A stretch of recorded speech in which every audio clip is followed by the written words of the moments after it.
سارے مفتی بہت میٹھے ہوتے ہیں جب تک آپ ان کے فرقے کے خلاف بات نہ کریں، مسکراتے چہرے کے ساتھ آپ کو ملیں گے، ان جیسا خوش اخلاقی کوئی نہیں ہوگا۔ جیسے ہی آپ ان کے فرقے پہ ضرب ڈالیں گے تو یہی اصل چہرہ ہے سب کا۔ اس لیے آپ کو جب ویڈیوز لیک ہوتی ہیں تو آپ کو پتہ چل جاتا ہے کہ کس لیول کی گفتگو کرتے ہیں۔ آپ نے مفتی منیب صاحب کو کبھی غصے میں نہیں دیکھا، ویڈیوز میں دیکھیں، غامدی صاحب کے ساتھ ایک ویڈیو میں غصے میں آ گئے اور کسی بات پہ نہیں۔ غامدی صاحب نے صرف سوال کیا کہ مفتی صاحب آپ حنفی ہیں، آپ بتائیں کہ فقہ حنفی میں گستاخ رسول کی سزا کیا ہے؟ تو اس کا جواب یہ ہونا چاہیے تھا فقہ حنفی میں گستاخ رسول کی سزا یہ ہے، لیکن اگر وہ یہ جواب دیتے تو فقہ حنفی میں جو سزا ہے وہ تو حنفیوں میں ہے ہی نہیں ہے۔ حنفی تو کہتے ہیں چوک دیو، امام حنیفہ اس کے قائل نہیں ہے۔ اب پبلک کو یہ کیسے بتائیں کہ امام حنیفہ گستاخ رسول کے قتل کے جائز ہونے کو جائز نہیں سمجھتے؟ وہ کہتے ہیں اس پہ توبہ پیش کی جائے گی، یہ تو کہتے ہیں توبہ ہی قبول نہیں ہوتی۔ اب اگر یہ بات بتا دیں وہ پبلک کو تو پھر آپ سوچ سکتے ہیں کیا ہوگا۔ یا تو پبلک کہے گی آپ لوگ فراڈی ہیں، یا پھر امام حنیفہ کے اوپر چڑھ دوڑے گی، ایک ہی ہوگا نا۔ تو انہوں نے پھر وہ غصے میں آ گئے اور وہ اینکر کو کہنے لگے کہ کس جاہل آدمی کو آپ نے میرے ساتھ بٹھا دیا ہے۔ آگے سے وہ غامدی صاحب ٹھنڈے، وہ کہتے ہیں مفتی صاحب مجھے اپنی جہالت کا اعتراف ہے، میں آپ سے سیکھنے کے لیے بیٹھا ہوں ادھر، آپ بتائیں فقہ حنفی میں گستاخ رسول کی سزا کیا ہے؟ مفتی صاحب غصے میں، ان کا آپ مجھے پہلے بتاتے اس قسم کے لوگ آپ نے پروگرام میں بلائے تو میں ایسے پروگراموں میں بھی نہ ہوں۔ تو جب علمی جواب نہ ہو تو گالی گلوچ غصہ یہ ساری چیزیں، یہی کچھ ہم نے کیا ہے۔ دیوبندیوں کی عوام کا یہ عقیدہ نہیں تھا کہ رسول اللہ کی قبر اللہ کے عرش سے افضل ہے۔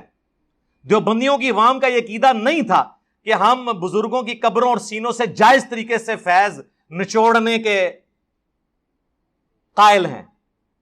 سینے سے تو نچوڑا جائے گا، قبروں سے لیا جائے گا۔ اور دیوبندیوں کا عقیدہ نہیں تھا کہ ہم رسول اللہ کو دنیاوی طور پہ قبر میں زندہ مانتے ہیں۔ اب وہ یہ اگر بات کرتے ہیں نا عوام کے سامنے آ کے اور اس کو ڈیفینڈ کرتے ہیں تو عوام نے کس کو برا کہنا ہے؟ ان کو، اور عوام میرے ساتھ کھڑی ہوگی۔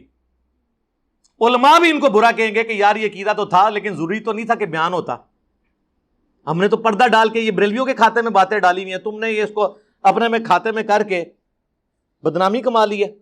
جس طرح ہمارے ایک دوست ہیں سینئر اہل حدیث عالم ہیں، وہ کہتے ہیں میں نے 2 سال پہلے کی بات ہے آلموسٹ، وہ کہتے ہیں میں نے محرم کا جمعہ جو ہے نا وہ پڑھا دیا فضائل اہل بیت پہ، اور میرے چچا بھی اہل حدیث عالم ہیں، اور ان کی خود عمر 60 سال ہے، ان کے چچا بھی تقریباً آلموسٹ 70-80 کے قریب ہیں۔ کہتے ہیں اس میں نے مسلم کی حدیث 240 بیان کر دی، علی سے محبت نہیں رکھے گا مگر مومن، علی سے بغض نہیں رکھے گا مگر منافق۔ تو جمعے کے خطبے کے بعد سب سے پہلے میرے چچا جو عالم دین تھے وہ مجھے کہنے لگے اے حدیث کتنے لکھی ہے، اسی تے آج تک نہیں سنی۔ انہوں نے کہا کہ چچا جی یہ تے مسلم ہی حدیث ہے، اور ان کو بھی اس لیے پتا تھی کہ انہوں نے میرا پمفلٹ پڑھا ہوا تھا 5B۔ کہتے ہیں اچھا تے لکھی سی تے دا مطلب ضروری تو نہیں سی کہ بیان بھی کی تھی جاندی۔ تو پیڑ کس کو ہوتی ہے؟